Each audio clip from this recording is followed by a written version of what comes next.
നമസ്കാരം. ട്രഷറി കോഡിൻ്റെ 26ാമത്തെ എപ്പിസോഡാണ്. ഇന്ന് നമ്മൾ Kerala account code volume 2 discuss ചെയ്യുന്നത്. ഈ അക്കൗണ്ട് കോഡ് വോളിയം 2 ഈ ട്രഷറി കോഡിൻ്റെ ഭാഗമായതുകൊണ്ട് ഒരുമിച്ചാണ് നമ്മൾ ഈ ഒരു പ്ലേലിസ്റ്റിലാണ് ഇതെല്ലാം ഉൾക്കൊള്ളിച്ചിട്ടുള്ളത്. നമുക്ക് കഴിഞ്ഞ ക്ലാസ്സിൽ 10 ആർട്ടിക്കിളായിരുന്നു നമ്മൾ പറഞ്ഞിരുന്നത്. 11ാമത്തെ ആർട്ടിക്കിളിലേക്ക് കടക്കാം. പുസ്തകത്തിലെ പേജ് 7.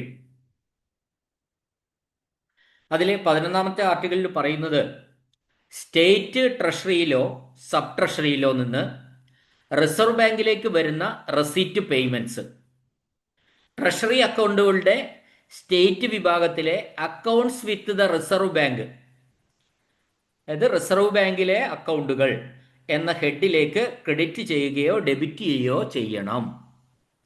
അപ്പം നമ്മുടെ സ്റ്റേറ്റ് ട്രഷറിയിലോ അല്ലെങ്കിൽ സബ് ട്രഷറിയിലോ അവിടുന്ന് റിസർവ് ബാങ്കിലേക്ക് വരുന്ന എല്ലാം, റിസർവ് ബാങ്കിലേക്ക് വരുന്നതോ റിസർവ് ബാങ്കിൽ നിന്ന് വരുന്നതുമായിട്ടുള്ള പേയ്മെന്റും റെസീറ്റ്സും എല്ലാം ട്രഷറി അക്കൗണ്ടുകളുടെ സ്റ്റേറ്റ് വിഭാഗത്തിലെ accounts with the reserve bank എന്ന ഹെഡിലേക്ക് ക്രെഡിറ്റ് ചെയ്യുകയോ ഡെബിറ്റ് ചെയ്യുകയോ ചെയ്യണം എന്നാണ് പറഞ്ഞിട്ടുള്ളത്.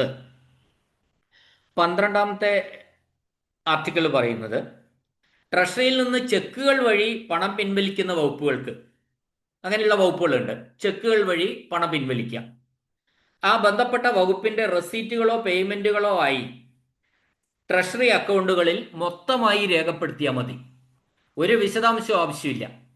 ചെക്ക് വഴി ട്രഷറിയിൽ നിന്ന് ചെക്കുകൾ വഴി പണം പിൻവലിക്കുന്ന വകുപ്പുകൾ, ആ വകുപ്പ് ഒരു ചെക്കിട്ട് ഒരു പണം പിൻവലിച്ചാൽ ആ പണം പിൻവലിച്ചതിന്റെ വിശദാംശങ്ങൾ ഒന്നും രേഖപ്പെടുത്തണ്ട, മറിച്ച് റെസീറ്റുകളോ പേയ്മെന്റോ ആയിട്ട് അവര് ചെക്കിട്ട് വലിച്ചാലും ഇങ്ങോട്ട് അടച്ചാലും അങ്ങോട്ട് കൊണ്ടുപോയാലും വിശദാംശങ്ങൾ ഒന്നും ഇല്ലാതെ റെസീറ്റ് ആൻഡ് പേയ്മെന്റ്സിന്റെ അതിന്റെ മൊത്തം സംഖ്യ മാത്രം രേഖപ്പെടുത്തിയാൽ മതി ട്രഷറി അക്കൗണ്ടിൽ. ഓക്കെ, ക്ലിയർ അല്ലേ? അതായത് ട്രഷറിയിൽ നിന്ന് ചെക്കുകൾ വഴി പണം പിൻവലിക്കുന്ന വകുപ്പുകൾ, ആ വകുപ്പിന്റെ ഒരു പേയ്മെന്റോ അല്ലെങ്കിൽ ഒരു റെസീറ്റോ വന്നാൽ അത് വിശദാംശങ്ങൾ ഒന്നും രേഖപ്പെടുത്തേണ്ട ആവശ്യമില്ല. ട്രഷറി അക്കൗണ്ടിൽ അതിന്റെ ടോട്ടൽ എമൗണ്ട് മാത്രം രേഖപ്പെടുത്തുക, ഡെബിറ്റോ ക്രെഡിറ്റോ ടോട്ടൽ എമൗണ്ട് മാത്രം രേഖപ്പെടുത്തിയാൽ മതിയാവുന്നതാണ്. ഇനി സാധാരണ ബില്ലുകളിൽ എടുക്കുന്ന പൊതുമരാമത്ത് വകുപ്പ് വ്യവസായ വികസന ഓർഗനൈസേഷനിലേക്കും ഉദ്യോഗസ്ഥരുടെ ശമ്പളവും അലവൻസുകളും കണ്ടിൻജൻസികളും it should be classified under the particular heads of classification noted on the bills.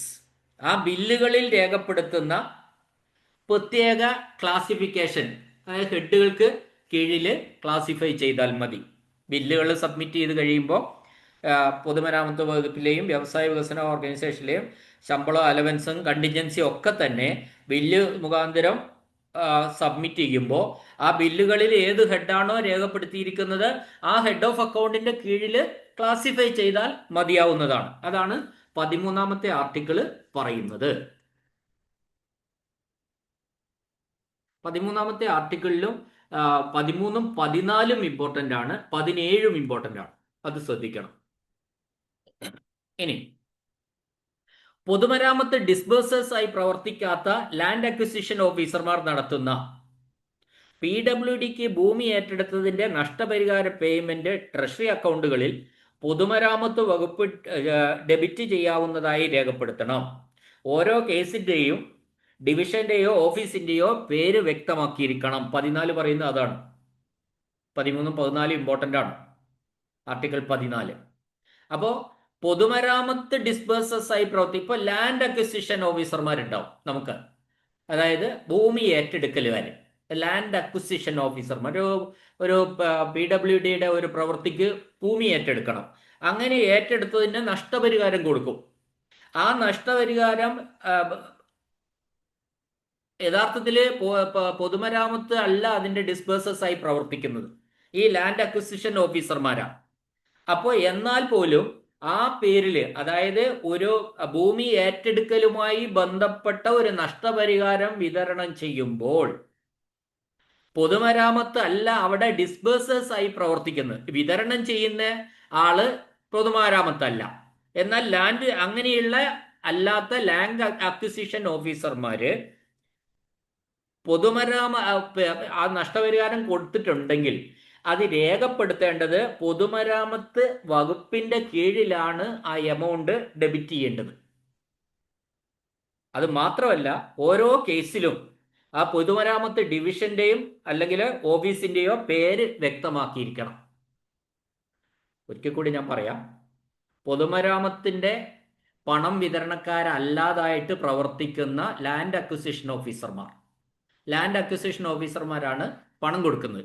പക്ഷെ പൊതുമരാമത്ത് പ്രവർത്തിക്ക് വേണ്ടിയിട്ടാണ് ലാൻഡ് അക്വിസിഷൻ നടത്തിയിട്ടുള്ളത്, ഭൂമി ഏറ്റെടുക്കൽ നടത്തിയിട്ടുള്ളത്. പൊതുമരാമത്തിന്റെ പേരിലാണ് പണം കൊടുക്കുന്നത്.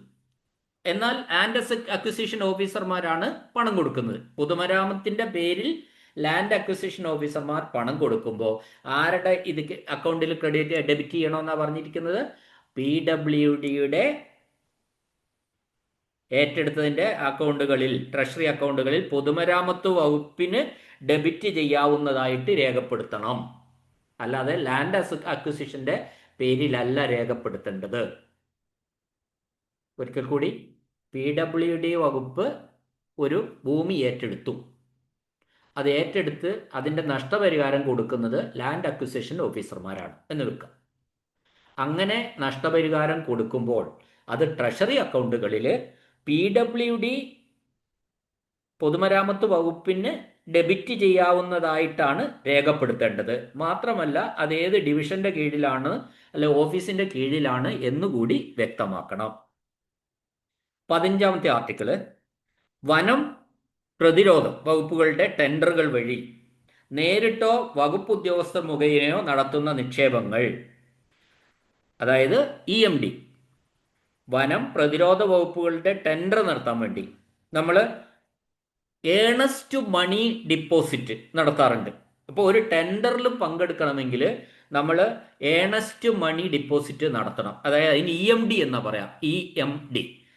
അതായത് അതിൻ്റെ മലയാളം എന്താ? നിരത ദ്രവ്യം എന്നാണ്. അപ്പോൾ ഒരു പണം കെട്ടിവെച്ചതിന് ശേഷം മാത്രമേ നമുക്ക് ടെൻഡറിൽ പങ്കെടുക്കാൻ വേണ്ടി കഴിയുള്ളൂ. ആ കെട്ടിവെക്കുന്ന പണത്തിനാണ് നമ്മൾ നിരത ദ്രവ്യം അഥവാ ഏണസ്റ്റ് മണി ഡിപ്പോസിറ്റ് അഥവാ EMD എന്ന് പറയുന്നത്. അത്തരം ഡിപ്പോസിറ്റുകൾ ആ വകുപ്പിന്റെ ക്രെഡിറ്റിലേക്ക് കൊണ്ടുപോകാൻ പാടില്ല. ഇപ്പൊ വനം വകുപ്പിലെ കുറച്ച് തേക്ക് ടെൻഡർ നടത്താൻ തീരുമാനിച്ചു. ആ തേക്ക് ടെൻഡറിൽ പങ്കെടുക്കണമെങ്കിൽ നമ്മൾ EMD വെക്കണം, ഏണസ്റ്റ് മണി ഡിപ്പോസിറ്റ് വേണം, അല്ലെങ്കിൽ നിരത ദ്രവ്യം കെട്ടിവെക്കണം. പറഞ്ഞ ഇതാണ്, ആ കെട്ടിവെച്ചിട്ടുള്ള നിരത ദ്രവ്യം ഏണസ്റ്റ് മണി ഡിപ്പോസിറ്റ് യാതൊരു കാരണവശാലും വനം വകുപ്പിന്റെ ക്രെഡിറ്റിലേക്ക് കൊണ്ടുപോകാൻ പാടില്ല എന്നാണ് 15ാമത്തെ ആർട്ടിക്കിൾ പറയുന്നത്. പിന്നെ എവിടെ എന്തായിട്ട് കണക്കാക്കണം? അത് റവന്യൂ ഡിപ്പോസിറ്റ് ആയിട്ട് ക്രെഡിറ്റ് ചെയ്യണം. ട്രഷറി അക്കൗണ്ടുകളിൽ അത് റവന്യൂ ഡിപ്പോസിറ്റ് ആയിട്ട് ക്രെഡിറ്റ് ചെയ്യണം എന്നാണ് പറഞ്ഞിരിക്കുന്നത്. ഇനി റെമിറ്റൻസിനെ പറ്റിയാ പറയാൻ. റെമിറ്റൻസ് ഏതെങ്കിലും രണ്ട് ട്രഷറി പണമടയ്ക്കൽ, ഏതെങ്കിലും രണ്ട് ട്രഷറികൾക്കിടയിൽ നേരിട്ടോ കറൻസി ചെസ്റ്റുകൾ വഴിയോ നടത്തുന്ന പണമടയ്ക്കൽ ട്രഷറി അക്കൗണ്ടുകളിൽ ഇനി പറയുന്ന രീതിയിൽ ക്ലാസിഫൈ ചെയ്യണം. വളരെ ഇമ്പോർട്ടൻ്റ് ആണ് ഈ പറഞ്ഞത്. 17ാമത്തെ ക്യാഷ് റെമിറ്റൻസ് എന്ന് പറയുന്ന സംഗതി 17ൽ 1ഉം 2ഉം വളരെ ഇമ്പോർട്ടൻ്റ് ആണ്. അത് ഒന്നാമത്തേത് പറയുന്നത് ക്യാഷ് റെമിറ്റൻസ് എങ്ങനെയൊക്കെ ആയാൽ അതിൻ്റെ ഏത് തരത്തിലാണെന്നാണ്. രണ്ട് ട്രഷറികൾ തമ്മിൽ ക്യാഷ് ട്രാൻസ്മിഷൻ റെമിറ്റൻസ് നടത്തുകയാണ് എന്ന് വിചാരിക്കാം. രണ്ട് ട്രഷറികൾ തമ്മിൽ ക്യാഷ് റെമിറ്റൻസ് നടത്തുമ്പോൾ ആ രണ്ട് ട്രഷറികളും ഒരൊറ്റ സർക്കാരിന്റെ കീഴിലാണെങ്കിൽ ആ സർക്കാരിന്റെ അക്കൗണ്ടിലെ ലോക്കൽ റെമിറ്റൻസ് ആയിട്ടാണ് അത് കണക്കാക്കേണ്ടത്. ഒരു രണ്ട് ട്രഷറികൾ തമ്മിൽ ക്യാഷ് റെമിറ്റൻസ് നടത്തുമ്പോൾ ആ രണ്ട് ട്രഷറികളും ഒരൊറ്റ സർക്കാരിന്റെ കീഴിലാണെങ്കിൽ ആ റെമിറ്റൻസ് ലോക്കൽ റെമിറ്റൻസ് എന്ന നിലയിലാണ് കണക്കാക്കേണ്ടത്. എന്നാൽ രണ്ട് ട്രഷറികൾ വ്യത്യസ്ത സർക്കാരുകൾക്ക് കീഴിലാണെങ്കിൽ, ഒരെണ്ണം സെൻട്രലും ഒരെണ്ണം സ്റ്റേറ്റും ആണെങ്കിൽ, അവര് തമ്മിലുള്ള റെമിറ്റൻസ് സെൻട്രൽ ഗവൺമെന്റിന്റെ അക്കൗണ്ടുകളിൽ ഫോറിൻ റെമിറ്റൻസ് ആയിട്ടാണ് രേഖപ്പെടുത്തേണ്ടത്. അപ്പോൾ ലോക്കൽ റെമിറ്റൻസും ഉണ്ട്, ഫോറിൻ റെമിറ്റൻസും ഉണ്ട്. ലോക്കൽ റെമിറ്റൻസ് ആയിട്ട് കണക്കാക്കുന്ന ഏതാ? രണ്ട് ട്രഷറികളും ഒരൊറ്റ സർക്കാരിന്റെ കീഴിലാണെങ്കിൽ അത് ലോക്കൽ റെമിറ്റൻസ് ആയിട്ട് കണക്കാക്കും. വളരെ ഇമ്പോർട്ടൻ്റ് ആണ് ഇത് രണ്ടും. രണ്ട് ട്രഷറികൾ വ്യത്യസ്ത സർക്കാരുകൾക്ക് കീഴിലാണെങ്കിൽ ആ റെമിറ്റൻസ് സെൻട്രൽ ഗവൺമെന്റിന്റെ അക്കൗണ്ടുകളിൽ, അത് സെൻട്രൽ ഗവൺമെന്റിന്റെ അക്കൗണ്ടുകളിലാണ് ഫോറിൻ റെമിറ്റൻസ് ആയിട്ട് കണക്കാക്കണം. ഇനി ഒരു പണമടയ്ക്കലിന്റെ, ഒരു റെമിറ്റൻസിന്റെ ക്ലാസിഫിക്കേഷൻ ട്രഷറി ഓഫീസർക്ക് സംശയം ഉണ്ടെന്ന് വിചാരിക്കുക. ആ സംശയം എന്താ? Whether it is local remittance or foreign remittance or currency remittance. ഇങ്ങനെ ഒരു സംശയം വന്നാൽ, ട്രഷറി ഓഫീസർക്ക് ഒരു റെമിറ്റൻസിൽ സംശയം വന്നു, അത് ലോക്കൽ റെമിറ്റൻസ് ആണോ അല്ല ഫോറിൻ റെമിറ്റൻസ് ആണോ അല്ലെങ്കിൽ കറൻസി റെമിറ്റൻസ് ആണോ എന്ന് സംശയം വന്നാൽ, ആ സംശയം അത് കറക്റ്റ് ചെയ്യേണ്ടത്, ഏതാണ് യഥാർത്ഥം എന്ന് അത് കറക്റ്റ് ചെയ്യേണ്ടത് കറൻസി ഓഫീസറാണ്. റിസർവ് ബാങ്കിന്റെ കറൻസി ഓഫീസർ നമ്മളെ സംബന്ധിച്ചിടത്തോളം മദ്രാസിലാണ്, ചെന്നൈയിലെ കറൻസി ഓഫീസർ ആ ക്ലാസിഫിക്കേഷനിൽ സംശയം ഉണ്ടെങ്കിൽ അത് ക്ലിയർ ചെയ്യുന്നതാണ്. ഇനി 19ാമത്തെ എപ്പിസോഡിലേക്കാണ് ആർട്ടിക്കിളിലേക്കാണ് പോകുന്നത്. ഒരു ജില്ലയിലെ രണ്ട് സബ് ട്രഷറികൾക്കിടയിലോ ഒരു ട്രഷറിക്കും അതിന്റെ ഇടയിലുള്ള റെമിറ്റൻസ് അത് എങ്ങനെയാണ് ട്രീറ്റ് ചെയ്യുന്നത് വെച്ചാൽ, ട്രാൻസ്ഫേഴ്സ് വിത്തിൻ ദ ട്രഷറി എന്നായിട്ടാണ് ട്രീറ്റ് ചെയ്യുന്നത്. 19ാമത്തെ ആർട്ടിക്കിൾ ഒരിക്കൽ കൂടി. ഒരു ജില്ലയിലെ രണ്ട് സബ് ട്രഷറികൾക്കിടയിലോ ഒരു ട്രഷറിക്കും അതിന്റെ ഇടയിലുള്ള റെമിറ്റൻസ് എങ്ങനെ ട്രീറ്റ് ചെയ്യും? അപ്പോൾ രണ്ട് കാര്യമാണ്. ഒന്നുകിൽ രണ്ട് ട്രഷറികൾ, ഒരു ജില്ലയിലെ രണ്ട് ട്രഷറികൾ തമ്മിൽ, അല്ലെങ്കിൽ ജില്ലയിലെ ട്രഷറിയും സബ് ട്രഷറിയും തമ്മിലുള്ള റെമിറ്റൻസ് എന്ന് പറയുന്നത് അത് ട്രീറ്റ് ചെയ്യുന്നത് എങ്ങനെയാണ്? ട്രാൻസ്ഫേഴ്സ് വിത്തിൻ ദ ട്രഷറി എന്നായിട്ട് അങ്ങനെയാണ് ട്രീറ്റ് ചെയ്യുന്നത്. ട്രാൻസ്ഫേഴ്സ് വിത്തിൻ ദ ട്രഷറി ആയിട്ടാണ് അത് ട്രീറ്റ് ചെയ്യുന്നത്. അതാണ് 19ാമത്തെ ആർട്ടിക്കിൾ പറയുന്നത്.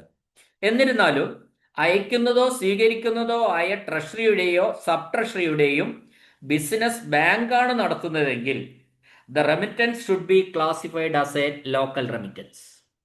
ഇങ്ങനെ നമ്മൾ പറഞ്ഞു, ട്രാൻസ്ഫേഴ്സ് വിത്തിൻ ദ ട്രഷറി ആണ്. എങ്ങനെ? ഒരു ജില്ലയിലെ രണ്ട് ട്രഷറികൾ തമ്മിലുള്ള റെമിറ്റൻസ്, അല്ലെങ്കിൽ ജില്ലയിലെ ട്രഷറിയും സബ് ട്രഷറിയും തമ്മിലുള്ള റെമിറ്റൻസ്, അതിനെ ട്രീറ്റ് ചെയ്യുന്നത് ട്രാൻസ്ഫേഴ്സ് വിത്തിൻ ദ ട്രഷറി ആയിട്ടാണ്. ഇങ്ങനെയൊക്കെ ആണെങ്കിലും ഈ സ്വീകരിക്കുന്നതോ അയക്കുന്നതോ ആയ ട്രഷറിയുടെയോ സബ് ട്രഷറിയുടെയോ ബിസിനസ് ബാങ്കാണ് നടത്തുന്നതെങ്കിൽ the remittance should be classified as a local remittance. Bank എങ്ങനെയാണ് രേഖപ്പെടുത്തുക? അതൊരു ലോക്കൽ റെമിറ്റൻസ് ആയിട്ടാണ് രേഖപ്പെടുത്തുക. 20ാമത്തെ ആർട്ടിക്കിളാണ്. ജില്ലാ ട്രഷറിയിൽ നിന്ന് മിന്റിലേക്ക് അയക്കുന്ന റെമിറ്റൻസ് ബാങ്കിങ് ആയാലും നോൺ ബാങ്കിങ് ആയാലും ട്രഷറി അക്കൗണ്ടുകളിൽ കേന്ദ്ര സർക്കാരിന്റെ അക്കൗണ്ടിലുള്ള പേയ്മെന്റുകളായി കണക്കാക്കുകയും ഫോറിൻ റെമിറ്റൻസ് ആയി ക്ലാസിഫൈ ചെയ്യുകയും ചെയ്യും. ഇപ്പൊ നമ്മൾ ശ്രദ്ധിക്കേണ്ട കാര്യം ഇതാണ്. ഒരു ജില്ലാ ട്രഷറിയിൽ നിന്ന് മിന്റിലേക്ക് ക്യാഷ് അയച്ചു.